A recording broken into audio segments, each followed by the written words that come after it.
Movie yetu inaanza. Kuna huyu binti ambaye anaitwa Malachi, yuko hapa amevaa earphone huku anakata mauno, anacheza balaa yani mwendo wa dansi, mauno ya uzazi yani. Maana tokea mama yake akawa anamuita Amara, unafanya nini hapo Amara? Huyu binti akasema, mama, niko hapa na dansi, na mazoezi ya kudansi, maana kesho naenda kwenye mashindano ya kudansi na kuna milioni 10 zinanisubiria mimi. Unaona mama, cheki najua kucheza. Huko Amara akawa anaendelea kudansi, mama yake akawa anacheka huko anasema, Mungu we, nipumzishe mimi. Wewe Amara, huko unacheza nini? Huo ni upuzi hapo. Unafanya nini? Kutoka enda kufanya shughuli za maana. Yaani huyu Amara amekuwa na ndoto kubwa sana, siku aje kuwa star mkubwa hapa jijini, awe na pesa nyingi na amsaidie mama yake. Huku upande mwingine unamuonyesha binti mwingine ambaye anaitwa Masa akiwa amebeba vyakula vyake. Huku nyuma kuna mwamba ambaye alikuwa anamfukuzia. Huyu mwamba anaitwa Olochu, akawa anamfukuzia huku akimuita Masa. Binti akasimama, ni mara ngapi nimekwambia usinifuatilie? Sitaki unifuate. Kuto unanifuatilia mimi na hilo tumbo lako nitakupeleka wapi? Nitapeleka wapi hilo tumbo lako? Hebu toka hapa, sitaki unifuatilie. Huyu mwamba akaona hizi dharau, akaamua mambo yasiwe mengi, akamwaga vyakula vya binti yani, huku akimtukana matusi juu yani. Binti akabaki pale, akawa hana cha kufanya. Binti Masa akawa analalama tu, akaamua kurudi moja kwa moja mpaka nyumbani kwao. Alipofika kwao akawa analia, huku amemkuta mama yake na kuanza kulalamika, mama, Olochu kanikuta barabarani, kanitukana, kamwaga vyakula vyangu, yani hapa mimi si yale alivyonifanyia huyu. Kuto huyu jamani ananisumbua mimi. Bibi mkubwa akawa anasema, huku anashangaa, huyu kijana mbona asikii kukusumbua binti yangu? Nitaenda kwa mama yake kumsemezea. Mara akatokea dada yake, ndio dada yake ndio huyu Amalachi, akawa anamuuliza nini kimetokea. Huyu Masa akamwambia dada yake kitu ambacho amefanyiwa na huyu Olochu. Amara akasema, ngoja sasa nimfuate huyu mpuuzi nikamuonyeshe jinsi gani mtu akimgusa dada yangu atawajibika 100%. Huyu mama yake akawa anasema, jamani usiende Amara, usiende, mimi sitaki ugomvi Amara, usiende.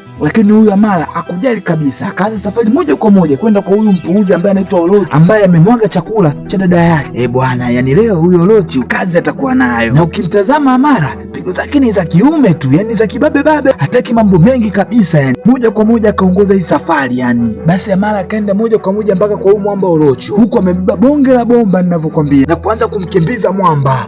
Baada ya kuona vile, naye akatimua mbio, akaona hapa mbio ndio msaada wake, akatimua kweli yani leo akimkamata huyu lazima amuumize. Siku inayofuata inamuonyesha binti Amara amevaa jezi na bukta na soksi, huko akiwa na lukaluka. Mara mdogo wake ambaye ni Masa akaja na kumuuliza, dada, imekuwaje tena, mbona uko hivi? Amara akasema, mdogo wangu, nimeamua kujikita kwenye mpira rasmi, maana watu wanalipwa pesa mingi sana, huku nitapata pesa za kuwalisha nyie, mama, na kukimu maisha yangu. Bwana, na hapa nipo na wahi mazoezi. Masa akawa anamwambia dada yake, dada, utaweza hayo mazoezi? Maana mazoezi ya mpira ni magumu sana. Huyo Amara akawa anasema, mazoezi magumu? Unione mimi mwenyewe ni mtu kazi, mimi mwenyewe ni mgumu. Haya mazoezi yatanifaa kabisa na yataniweka fiti nikacheze World Cup niwakilishe Nigeria. Bwana, yani Amara yuko tayari kufanya kila kitu ambacho kitamfanya awe star, nia yake awe maarufu tu. Na safari hii ameamua kujikita kwenye soka, hataki mambo mengi. Baada ya muda inamuonyesha binti Amara yupo hoi, anaomba maji, huku mdogo wake Masa akawa anamwambia, dada, nilikwambia mimi mpira mgumu, kutaka kunisikia. Huyu Amara akawa anasema, jamani, viungo vyangu. Huku mama yake akawa anamwambia, binti yangu kuto kujisumbua, yani usikii jamani, watakuja kukuvunja mguu huko, mpira na wewe wapi na wapi. Mtulia nyumbani jamani, uweze hata kuolewa, acha mambo yako. Yani Amara toka ametoka mazoezini amekuwa tu akiugulia, yani kilanga kama chote kimemwisha, amejifanya hata kwenda kuwa mchezaji mpira, ila mazoezi siku moja tu yamemweka hoi, yani yamemweka hoi kitanda. Siku inayofuata asubuhi yake nyumbani kwao walitembelewa na chifu wa kijiji, akawa ameletea zawadi mbalimbali, vyakula, matunda, huku akimwambia mama yake Amara na Masa, nimekuja hapa kwa sababu nataka kuoa kwenye hii familia, kuna binti mzuri sana nimemuona hapa. Bwana, sasa kwa sababu Amara ana pigo za kiume, basi ubi mkubwa yeye akamwambia uchifu, hapa naona kuna binti mmoja tu ndio anaweza kukufaa, na huyu si mwingine ni Masa. Maana huyu Amara kwa kweli hawezi kuwa mke mzuri, maana anavuta bange mtukutu. Huyu chifu akasema, hapana, niletee wote wawili, nitachagua mmoja. Basi ubi mkubwa akawaita wote mabinti zake, yani Amara na Masa. Ila cha ajabu mwamba chifu akamchagua Amara badala ya Masa. Huyu mkubwa akawa anashangaa huko akiwa anasema, au utakuwa umekosea kutaja jina. Ila huyu chifu akawa anasema, hapana, mimi namtaka huyu Amara ndio niweze kumuoa. Huyu Amara baada ya kusikia anataka kuolewa akapinga moja kwa moja na kusema, kwa kweli mimi haiwezekani kuolewa, mimi siwezi kuolewa na wewe mzee mwenye kitambi kama hicho, mimi niweze kuolewa? Hapana. wapi, labda umchukue Masa. Lakini Masa naye baada ya kuambiwa vile akasema hapana, kwa kweli ujana wake ale na nani uzeaje kula kwangu. Mama yao akawa anawatuliza mabinti, lakini mabinti walikuwa wanachamba balaya, hawakutaka kabisa kuona huyu mzee Kitambi yani chifu na kitambi chake akawa amekosa mke. Amara amekataa na huyu Masa pia amekataa. Mama yao alijaribu kuwabembeleza, lakini wapi, mabinti walikuwa mbogo yani, hawakutaka kabisa kusikia huu upuuzi. Baadaye Masa anapokea simu, na ile simu ilikuwa inamwambia hivi, unatakiwa kuleta chakula mahala ambapo hapa sisi tunashuti na utakuwa unatulisha siku nzima ambazo tutakuwa tunashuti movie zetu hapa kijijini. Bwana binti Masa alifurahi sana, maana hii tenda ilikuwa kubwa sana kuwahi kupokea katika uuzaji wake wa chakula Basi binti akasaidiana na mama yake kuandaa chakula na kupeleka moja kwa moja mpaka sehemu ambayo wanashuti. Kweli binti ana mkono wa jiko, ana mkono wa kupika chakula. Kila ambaye alimpelekea chakula chake alikuwa anamsifia kwa mapishi yake mazuri Mara punde anatokea mwamba mmoja ambaye ni superstar. Binti baada ya kumuona akampenda ghafla tu. Bwana, jamaa ilikuwa ni bisho Binti alishoa nguvu kabisa baada ya kumuona huyu mwamba. Huku pande mwingine unamuonyesha binti Amara amepata habari kwamba na waigizaji wakubwa wamekuja kijijini kwao. Akaona hii sasa ndio fursa, hawezi kuiacha. Binti akafika hadi eneo la tukio, akakuta watu wanaigiza, na hapa ndipo mdogo wake Masa alileta chakula. Basi binti alipofika akaenda moja kwa moja mpaka kwa watu ambapo wanaigiza, akaingilia shoti ninavyokuambia, huku akisema na mimi naweza kuigiza jamani, naombeni nishiriki. Wakaanza kushangaa na kumwambia toka bwana, unatuharibia shoti, sisi hapa tupo kazini. Binti alikuwa mbishi huku akisema mimi naweza kuigiza jamani, naombeni nafasi niweze kuigiza. Kama mnavyojua binti Amara ni mbishi. Maana anatokea mwamba mmoja ambaye ni superstar. Binti akamkimbilia na kumkumbatia huku akiwa na furaha kinoma na kusema nashukuru Mungu nimekutana na wewe live. Thank you God. Mwamba akawa anamwambia tulia, nipe namba yako nitakutafuta ili tuweze kuwasiliana. Binti Amara bila ajizi akatoa namba yake huku akiwa na furaha yani. Baada ya muda inamuonyesha Amara yupo nyumbani anaongea peke yake. Hapa ndipo alikuwa anajifunza yani, anajifanya kama anajifunza kuigiza. Yani hapa alikuwa anajifunza kuigiza mwenyewe. Anaongea mwenyewe, anajijibu mwenyewe, anajifokia mwenyewe. Mara mama yake akatokea na kumuona. Mwanangu kashakuwa chizi jamani. Yuko anaongea mwenyewe jamani kweli. Mungu, nipumzishie mwanangu hivi. Mambo gani anafanya haya? Yeye anaongea mwenyewe.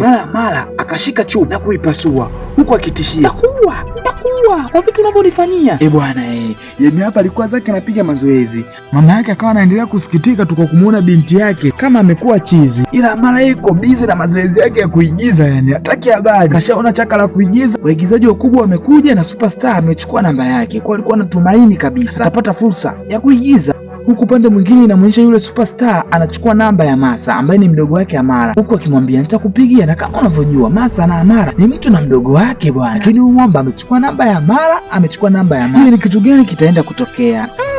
Usisahau kusubscribe, kulike na kushare mwanangu. Siku inayofuata mwamba akampigia Amara na kumwambia wakutane mahara. Amara akawa na furaha, maana alikuwa anasubiri muda mrefu sana hii simu ya huyu mwamba. Alivyokutana naye huyu mwamba akamwambia kama unataka kuwa mwigizaji mkubwa basi unatakiwa usiku huu ulale na mimi. Amara akawa na goma, lakini mwamba akawa anamwambia kama utaki mimi sina msaada na wewe, ila kama unahitaji kuwa superstar basi cha kufanya ndio hichi, uje na mimi usiku huu tulale pamoja tuenjoy. Baada ya hapo nitakupa fursa ya kuigiza. Amara akawa hana jinsi yani, akaamua kukubali kwenda kulala na huyu mwamba. Huyu mwamba akafanikiwa kumla Amara ninavyokuambia, ambaye ni dada yake Masa. Siku nyingine nayo akampigia Masa na kumwambia wakutane, na walivyokutana akamwambia anampenda, akamdanganya mpaka binti akalainika, na alivyolainika tu akafanya naye mapenzi yani huyu mwamba superstar amekula dada ambaye ni Amara na leo amemkula Masa ambaye ni mdogo wake Amara. Inasikitisha sana yani. Siku zikazidi kukata, mwamba bado akawa nakula uloda tu wa dada na mdogo wake Asa leo Amara anapokea taarifa kwamba mdogo wake anatembea na huyu mwamba superstar bwana ambaye mdogo wake ni Masa. Basi Amara akainuka moja kwa moja mpaka kwenye nyumba huyo superstar, na kufika pale anafunguliwa mlango anamkuta mdogo wake. Amara alivyoona vile akaona hii sasa ishakuwa nongo, hakutaka kuuliza kabisa. Akamsogelea huyu mwamba na kumwambia unatoka na mdogo wangu, unanila mimi, unamla na mdogo wangu. Basi huyu mwamba leo akawa ameyapagaa kwa Amara, na kama unavyojua Amara ni mbabe, na Amara akaamua kumbaa huyu mwamba na kumchapa kinoma noma. Alimvamia na kumsambazia kichapo kwa upuzi wake anaoufanya, na Amara kwenye swala ngumi tu yuko uko vizuri yani. Huyu mwamba leo alikanyagwa kweli kweli yani. Akawa amejichanganya, ameingia kwenye 18 za Amara. Amara akawa anasema haiwezekani atuchanganye kiasi hichi, huyu mpuuzi. Siku zikazidi kukata, wote wakiwa na majuto, Amara na Masa. Sasa leo asubuhi na mapema, Amara akaamua kumwambia mdogo wake ambaye ni Masa, shika hii simu unirekodi, kuna jambo nahitaji kuzungumza. Huyu Masa akawa anamrekodi dada yake. Basi Amara akasema hivi, ndugu zangu jamani, natamani kuwaambia jambo. Huku kijijini kwetu alikuja superstar mmoja akatulagai na akafanya alale na mimi na mdogo wangu, akafanya mapenzi mimi na mdogo wangu. Yani hii inasikitisha sana. Yani Amara akasema ukweli mzima na upuuzi wote uliofanyiwa na huyu superstar. Bwana baada ya muda wakaposti ile posti TikTok, na Mungu sio Asumani, ile post ilipata viewers wengi sana. Yani ile video ilisambaa mpaka yule superstar ikawa skendo mjini, ikapelekea mashabiki zake wamchukie sana, na baadhi watu ambao walikuwa wanafanya nao kazi wakasitisha kufanya naye kazi baada ya kuona ni huyu mwamba ana tabia mbaya mbovu kabisa. Na Amara baada ya kurekodi ile video na kuposti akawa maarufu sana, ikapelekea apate nafasi ya kwenda kuigiza mjini, wakamtumia tiketi ya ndege. Yani Amara akapata bahati nzuri sana, huku mdogo wake na mama yake wote walikuwa na furahi sana yani. Bwana, mzigo wetu unaishia hapa. Usisahau kusubscribe, kulike na kushare bwana.